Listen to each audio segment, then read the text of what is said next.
Assalamualaikum warahmatullahi wabarakatuh. Anak-anak, hari ini kita akan belajar Al-Islam dengan tema Kisah Sang Penggembala. Kalian bisa menyimak ceritanya di buku Paket Al-Islam halaman 19. Mari kita simak bersama-sama ceritanya. Kisah Sang Penggembala. Di padang pasir yang luas dan sedikit hamparan rumput, terlihat sekawanan kambing yang digembalakan Abdullah bin Mas'ud. Hari sangat panas, tampak dua orang laki-laki yang sedang kehausan datang ke tempat itu. Mereka adalah Rasulullah Muhammad sallallahu alaihi wasallam dan sahabatnya Abu Bakar As-Siddiq. Rasulullah bertanya kepada Abdullah bin Mas'ud, "Apakah kau mempunyai air susu untuk minuman kami, nak?" "Sebenarnya banyak air susu dari kambing-kambing saya yang saya gembalakan itu," jawab Abdullah. "Tetapi itu bukan kambing milik saya, melainkan milik majikan saya. Saya hanya mengembalakannya."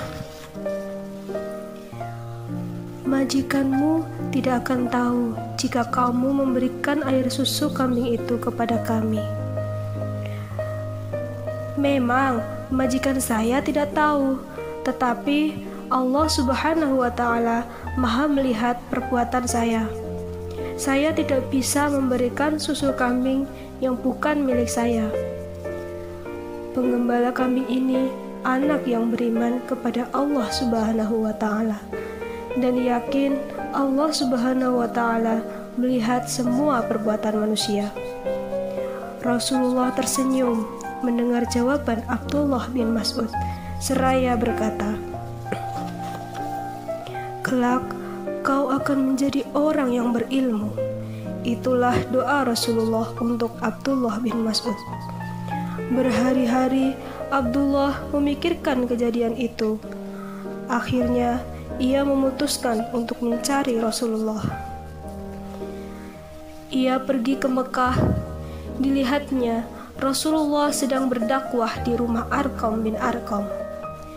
Saat itu Rasulullah masih berdakwah secara diam-diam karena kaum muslimin masih sedikit jumlahnya.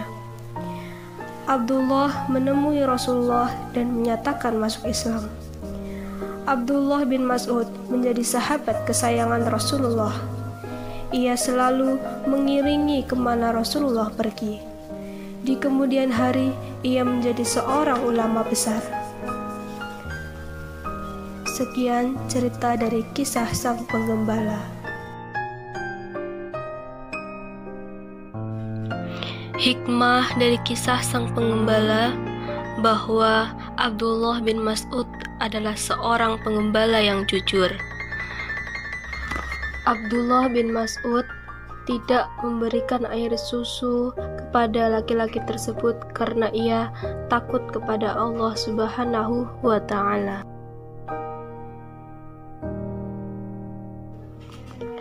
Yang ketiga, kita harus senantiasa merasa takut kepada Allah Subhanahu wa Ta'ala jika berbuat tidak baik. Dan yang keempat, Allah Subhanahu wa Ta'ala Maha melihat setiap perbuatan manusia. Untuk tugasnya, kalian kerjakan latihan halaman 22 di buku Paket Al-Islam ya. Demikian pembelajaran kita hari ini. Terima kasih. Wassalamualaikum warahmatullahi wabarakatuh.